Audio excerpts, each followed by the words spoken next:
And the Employee of the Year goes to Marcus.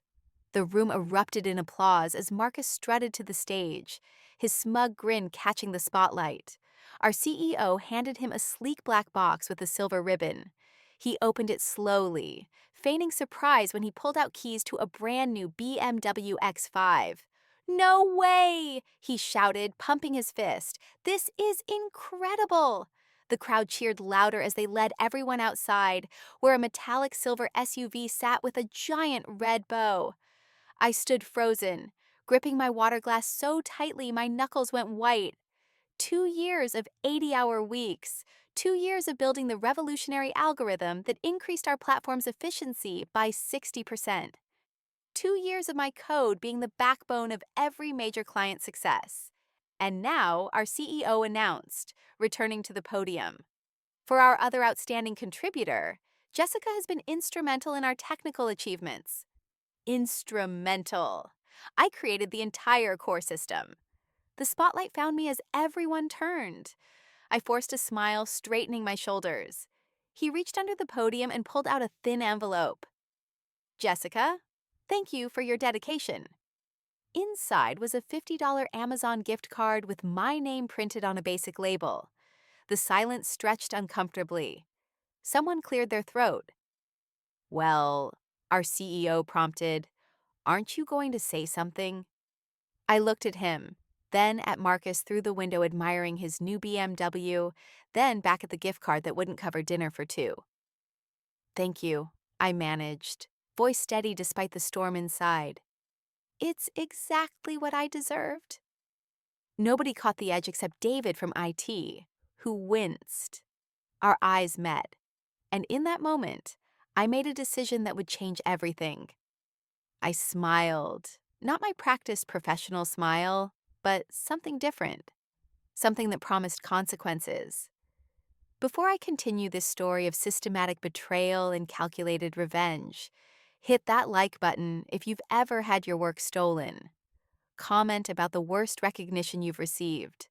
Subscribe, because what happens next will leave you speechless.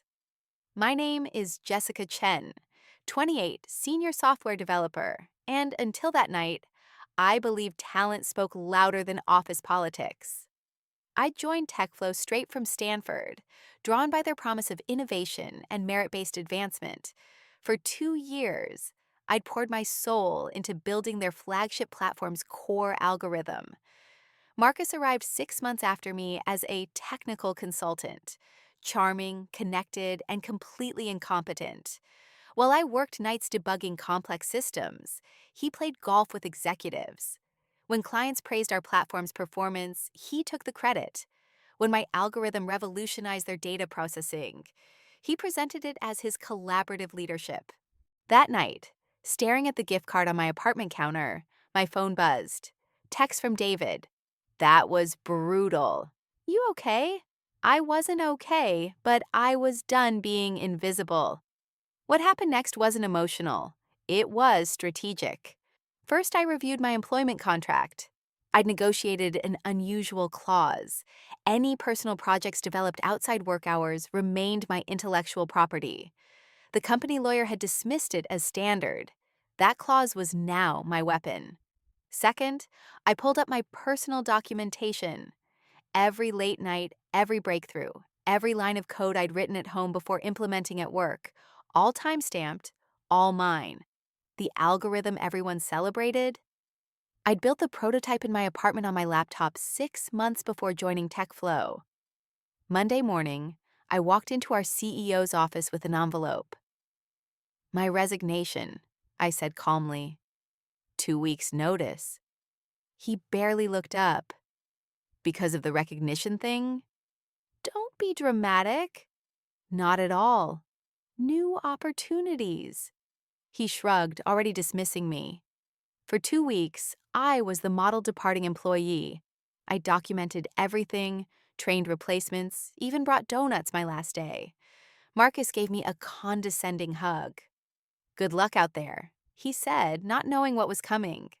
The moment I left, I initiated phase 2.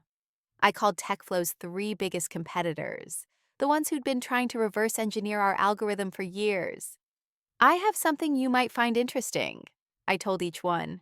Within 24 hours, I had 3 job offers. I chose DataSync, TechFlow's primary rival, accepting their CTO position at triple my previous salary. But money wasn't the goal. Justice was. Phase 3 began immediately.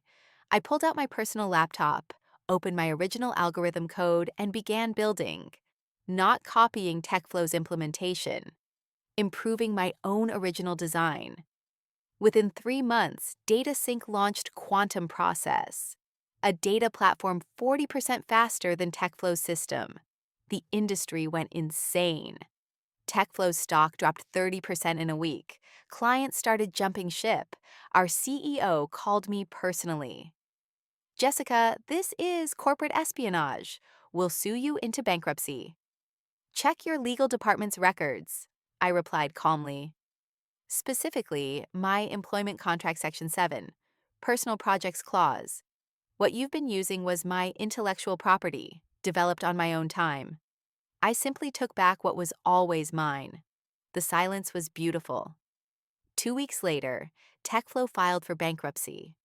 Marcus's BMW was repossessed to cover his legal fees after investigators discovered he'd been falsifying his technical qualifications for years. Our former CEO now works at a mid-tier consulting firm. Today, DataSync is the industry leader. My team of 50 engineers, many former TechFlow employees, has revolutionized data processing twice over.